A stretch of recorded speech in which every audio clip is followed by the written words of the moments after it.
Friends எல்லாரும் நல்லா welcome to சாப்பாடுவைகள். இன்றைக்கி நம்ம உளுந்தோடைக்கு மாவாட்டிக்கிட்டு இருக்கோம் ஃப்ரெண்ட்ஸ். கொஞ்சோண்டு உளுந்து 150 உளுந்து போட்டிருக்கோம், 50 அரிசி சேர்த்துருக்குறோம், 2 பச்சை மிளகா போட்டிருக்கோம், கொஞ்சம் உப்பு போட்டிருக்கோம். சேர்த்து ஆட்டிக்கலாம். ஆட்டியாச்சு, மாவு வலிச்சு அள்ளிக்கலாம். உளுந்த வடைக்கு மாவு ரெடி ஆயிடுச்சு.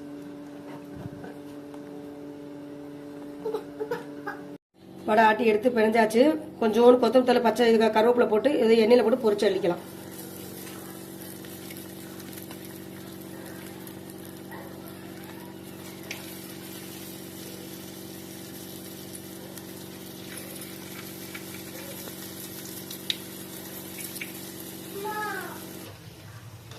வடை வெந்துருச்சு, அதை எண்ணெய் எடுத்துக்கலாம் வடிகட்டி. வடை ரெடி ஆயிடுச்சுங்க ஃப்ரெண்ட்ஸ். வாங்க சாப்பிடலாம். இந்த வீடியோ பிடிச்சா சப்ஸ்கிரைப் பண்ணுங்க ஃப்ரெண்ட்ஸ், ஷேர் பண்ணுங்க ஃப்ரெண்ட்ஸ். தேங்க்யூ ஃப்ரெண்ட்ஸ், பாய்.